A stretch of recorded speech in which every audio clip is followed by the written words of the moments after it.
If you keep not doing things or not going to places because you don't have company or your friends can't go or your friends can't afford it or they're not interested in it, your life is passing you by. I feel like some of you need to be alone, like alone, alone. You need time, you need space, you need a moment, a few moments to really get to know yourself again, to really appreciate yourself again, to hang out with yourself. You've changed so much, but you're still doing all the same things that you were doing before. Some people are shy to do things by themselves. Some people are scared. Some people, it's like a combination of both. But I want to help you get to the place where you are no longer afraid or shy of doing things alone, doing things by yourself. Because I'm telling you, even for you extroverts, okay, there's just something about doing things on your own that it's just all about you. You don't have to think about if anyone else wants to do it, if anyone else is interested, if they like it, if they don't like it. You get to go at your pace, do it your way on your time, and fulfill that joy, pleasure, happiness just for you, nobody else. So we got to get you to a place where you're no longer afraid to do things alone. I think it was like 2007. I was at my work Christmas party. I won a 2-night stay at the hotel that I worked at, their sister property in Montreal, Canada, for 2. I was so excited because back then I wasn't a girl that like won stuff. Just couldn't coordinate with any of my friends for us to go. Timing just wasn't working, people getting time off. But not only that, at the time I was a broke student, so I didn't have any money. You know what ended up happening? The package ended up expiring. 1 year later, I didn't get to use it. I didn't get to go. I was actually really disappointed. I was like, this was such a waste. Fast forward to 2014. My aunt is getting married in Jamaica, Kingston, Jamaica. And this is literally what I thought. I was like, when was the last time I went to Jamaica? I realized that the last time I went to Jamaica was the year after I came back from Jamaica, which was 2007. Wait a minute. I haven't been anywhere in 7 years? 7 years. You haven't been anywhere in 7 years? 7 years of your life just went by? So of course I was like, yep, I'm gonna go. One of my friends at the time, she's like, oh yeah, I would totally come. So we went, we had a great time, loved it. And throughout that year, there were just different things that I wanted to do. Different things, you know, maybe you see an event, a hobby, there's a hobby you wanna try, an experience in your city that, I don't know, it just like piques your interest. You're like, yeah, I'd love to do that. You reach out to your friends, you're like, hey, you guys wanna do that? And they're like, I don't know, it's not really my thing. Or yeah, let's do it, but the times just never end up coordinating, right? At the time I had like very specific friends. They were very much like, if there's a dance hall party, reggae dance hall, it's on the weekend, Friday, Saturday, or Sundays on a long weekend. They're there.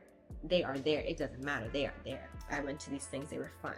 But I had other interests, I had other hobbies, and I realized that I didn't have friends that had any of those same interests or hobbies. So I was always just going to the same places every weekend, seeing the same people doing the same thing. I want more than this. There's just so much out there. There's so many places I haven't been to in the world. There's so many places here in Toronto, in my own city, that I haven't been to, and my life's just passing me by. Here was my real tipping point, where all of my solo travel, all the things I've tried, this is the moment. There's always a moment. There was like some comedy show. I said, hey, you know what? We should all go to this comedy show. It was at like Yuck Yucks. This was like weeks in advance because I'm a planner. Give people time. It's Wednesday. I think it was at like 7:30 or 8 o'clock or something like that. You know what she said to me? She said, Wednesday night? I gotta go to work in the morning. Now, if a normal person said this to me, I'd be like, oh, okay, well, it's kind of still pretty early, like 2 hours maybe at the most, maybe 3 if we're having a really good time. But here's the reason why I was like, okay, wait, I need some different friends for these different things I want to do. This is the person that we would go to these dance hall parties. The dance hall party would finish at like 2, 3, and we would go to an after hours, and we'd be there till like 6 o'clock in the morning. We'll get food at like 7 o'clock in the morning, and she would have to go to work. She'd have to be at work for 9 o'clock, sometimes 8 o'clock in the morning, and she would still go, and she'd do this every week. So when she said this to me, I'm thinking, hold on a second. You don't want to go to an event or a comedy show. It starts at 8 and maybe ends at 11 p.m. because you have to go to work the next day. I was like, you know what? I'm not even gonna hate on it. That's what she needs to do. That's her reasons.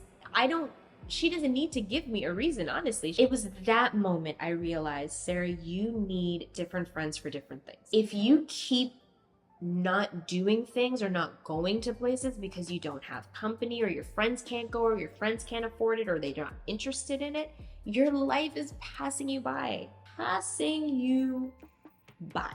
And I promised myself from that moment, I said, no more. From now on, I want to do something.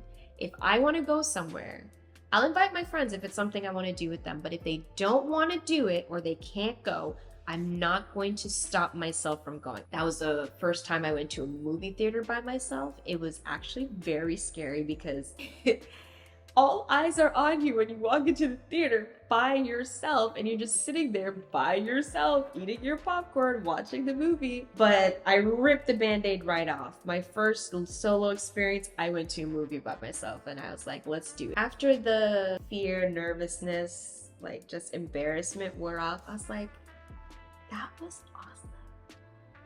And then after that, it was just a trickle effect.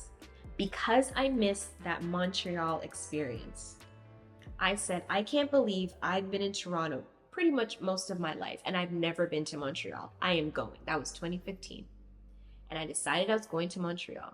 Interestingly enough, I started going on that site, meetup.com, to just go to random meetups. Because remember too, this was the year, 2014 was the year that I moved to Toronto. I moved downtown. So I didn't have any friends in the city, and all of my suburban friends would always say, oh, traffic, parking. This was always their reason why they didn't want to come down here. So I'm like, okay, you know what? I'm gonna have to find some new friends, because needed more friends that weren't gonna let traffic, the weather, or whatever stop them from living their life and doing the things that they wanted to do. Tell me how I ended up going to Montreal with two girls that I literally met maybe 2 or 3 weeks earlier. I met them at a meetup. It was a girls' day brunch out type of meetup. We just hit it off. There's actually 3 of us that hit it off. 2 of them were from the UK and just moved here, and one was from Toronto. We connected at that event, and then we said, hey, we should meet up for lunch. So myself and the 2 girls from the UK met up for lunch. Literally, I think this was like maybe a week after we were at that brunch event, and we were talking, and I guess at the brunch event, I had mentioned the fact that I wanted to go to Montreal. It was like the coming April. So when we go to lunch now, they're like, hey, are you still planning on going to Montreal? I'm like, yeah, I am actually. At that point, I was gonna take the train. I had already had it planned out, but I didn't purchase anything yet. Oh, we would really love to come. And of course, they're new to the country. They want to see things too. But I'd had so many experiences with friends, and I don't know if you've resonated with any of this, you can comment below. They say they want to do it, yeah, but when it's time to actually start to pay for things and book things, everybody just falls off the face of the earth. Everybody's busy, they don't have money, whatever. So I just took it as a grain of salt. They're like, oh yeah, they want to come, blah, blah, blah. But I promised myself, no matter what, that I was going. A few days after that lunch, I went online, I booked my train ticket, I booked the hotel. I was ready. I'm like, Montreal, here we come. I was scared because this was literally my first time traveling solo to a new place. I'm feeling nervous, but I'm still feeling good. I'm like, hey, it's done now. It's done. I'm going. Tell me how. Probably 2 or 3 days later, I get a message from both of them. They're like, hey, you're still going to Montreal, right? I'm like, yeah, I actually booked everything just a few days ago. They're like, oh, we really want to come. Send us the details. I was like, oh, okay. So I kid you not, I sent them the train that I booked on with Via Rail.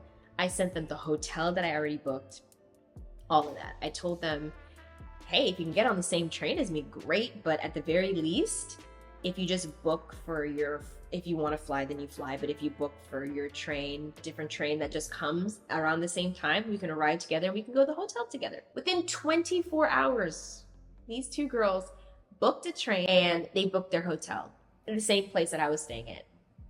We spent the weekend in Montreal and it was great. It was great. It was just It was everything I thought it was gonna be and more. I loved it. I just learned so much about myself making the decision to just do that. Even though I was scared, even though I was like, oh my gosh, I don't know what's gonna happen. I was just so proud of myself that I did it. And after that, it just became this like trickle effect. I wanted to do more of it. And even though I didn't go on the trip solo, it made me realize how I travel amongst other people. That's why I prefer to always travel with 2 other people, so 3 of us or more, because I don't mind doing things by myself. Most people who go on a trip with others, they don't want to do things by themselves.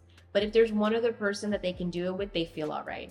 So this way, if I travel in a group of 3 at the very least, I can go off and do my thing if I want to, and there's still 2 people to keep each other company. Even though this video is about not being afraid to do things alone, sometimes throughout your life, you're gonna be put into situations where you have to decide, am I gonna wait on someone else to do this, or am I gonna go out and venture on my own? You are gonna continue to be given opportunities to choose the latter, to go out on your own. And every time you don't choose it, it's okay, but you will be given another opportunity. I eventually finally took that opportunity. It wasn't until 2019, a solo trip to Peru. That is also on my channel. It's on my The Unchained CEO channel, but I think it's on a playlist here so you can watch it. And guys, when I tell you, that was one of my favorite trips that I have been on. Traveling solo, doing things on your own, you really just get an opportunity to just focus on yourself. And if you're the kind of person that cares deeply for people, you pour into other people a lot, you give a lot, you're considerate of people, you think about people a lot, and you're a problem solver, so you're always thinking about how you can make situations, environments, and stuff better and beautiful and wonderful for not just yourself, but for others. Doing something on your own, traveling on your own, to me, it's the ultimate self-love act when it comes to like self-care, like a tangible thing like that. It's just, you're literally giving yourself permission to be with yourself, focus on yourself, pleasure yourself, do the things that you love. It's not tied to anyone else. It's not tied to anyone else's time, anyone else's interests, anyone else's preferences. It is solely 100% for you. I want you guys to go and watch that video. And it's another series of 3. I feel like it's a thing for me with my travel vlogs. They always come in like a series of 3 because I get so much content. I document everything. And it was such an amazing trip because it not only was the first time that I traveled by myself, but it was also my first time traveling to South America. It was the first time that I'd gone camping ever. I've wanted to go camping with my family, friends for so long, but everybody's like, no, I don't want to camp, da, da, da, da. Like real camping. I mean, a tent. We were in the mountains. It was awesome. And it was also my first time ever doing like a major hike. I had hiking poles and everything. We were hiking up mountains, hiking down mountains, and being able to check Machu Picchu off of my bucket list was just a dream. The reason why I want you to go and watch at least the first part of the 3 at the very least is because there's just something about the excitement and anticipation in my voice, in my demeanor, in everything that transpired in those videos that I can't even fully convey to you in this video. You have to just go and see it for yourself. And that was also the first time that I really like vlogged. So I was nervous.